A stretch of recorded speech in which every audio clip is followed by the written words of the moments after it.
Robert A. McCaffrey, CEO, and Karen Bonadelli McCaffrey, Vice President, McCaffrey Homes. Building homes and supporting communities are part of the DNA at McCaffrey Homes, where the husband and wife team have grown a land development and residential building firm to include more than 8,000 residences in central San Joaquin Valley. I actually knew from the beginning, I love this business, this industry, and I wanted to be a part of it. I'm a daughter of a home builder, John Bonadelli, and he built Bonadelli Homes. My dad would take us as children, and he would bring us out to the communities, and he would share with us his dreams and his visions. He'd say to us as we were walking out, and he'd be leading ponies, we'd be riding ponies, and he'd say, you know, we're going to build homes here, and we're going to put the main street into the community here. Karen, where would you put the model homes? And I'd say, I don't know, Dad, I guess in the middle. No, no, no. You need visibility. You'd put them up against the main street. Never forget that, visibility. I've remembered it all my life. At about the age of 9, I started working at the office after hours and during the summers. I would first began assisting the receptionist and answering the phones. It was a real switchboard. Think Lily Tomlin. And by the time I went away to college, I had worked in the various departments and had a pretty good overview of the business and the different areas. Bob's strong work ethic and sense of determination started at an early age, working on his family's farm in Bakersfield, California. My mom was a school teacher, and my dad worked for Kern County. They didn't have a lot of money, so what I had to do was I had to work for a living. And growing up on the farm taught me how to not be afraid of any jobs, not be afraid of long hours, and not be afraid of hard work.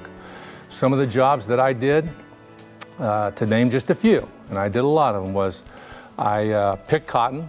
Back in those days, it was before the cotton picker machine, and you'd have that big old 10-foot long sock, and you'd walk down the rows and you'd fill that sock up full of cotton, and you had to fill it up before you could dump it into the trailer.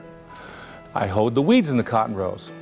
I tended to the siphon pipes in the ditches at night to water the cotton rows, and then in those same ditches where I tended to the siphon pipes at night, I could go in those ditches and hunt for crawdads, which was the poor boy's lobster. So I'd say I had a good time growing up on the farm. Karen sees herself as a symbol of her father's legacy, driven to building more than houses, but homes. She takes pride in creating a neighborhood where dreams are possible. My childhood was filled with grand openings of communities. My dad brought in the Three Stooges, and nearly 15,000 people attended. Those early events were exciting, and they were certainly memorable. And of course, no vacation was complete unless we visited model homes. I've always been very grateful to him, giving me the understanding how wonderful it is to build the American dream. Karen and Bob have enriched the community through their service as trustees for such charitable organizations as Children's Hospital of Central California, Fresno State University, Habitat for Humanity, and local sports programs like the McCaffrey Classic Basketball Tournament. My parents always wanted me to get a Catholic education, and so they sent me to Garces Memorial High in Bakersfield. And I played a lot of sports, but football was my key sport. I was fairly good at football. And one day I had a USC coach knock on the door and offered me a full ride scholarship to the University of Southern California.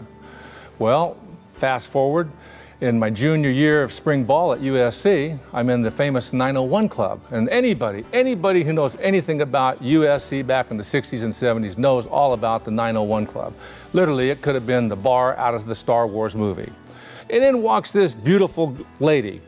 And my teammate knew her. He had her in a class. And he introduced us. When I saw him, I thought, nice t-shirt.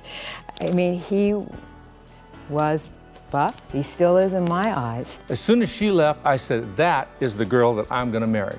Now, little did I know that her dad was in the building business. He started his own company after World War II. So fast forward a year, I get drafted by the Green Bay Packers. I'm playing ball for the Packers. Instead of reading my playbook most of the time, he's sending me contracts and real estate books, and I'm reading the contracts and the real estate books. She became my breakthrough project. He's the love of my life and my best friend. And together we dream and build. And life with Bob has been exciting and fulfilling, and we've created this wonderful family and this wonderful work. And I just can't imagine my life without him. Their children, Brent and Lauren, and their spouses, Elizabeth and Ash, are all actively engaged in the family business.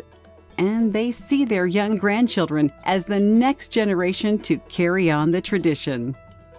It's a tradition that is carried on to the third generation. It gives me an immense amount of pride and joy to be working in what I love with those who I love.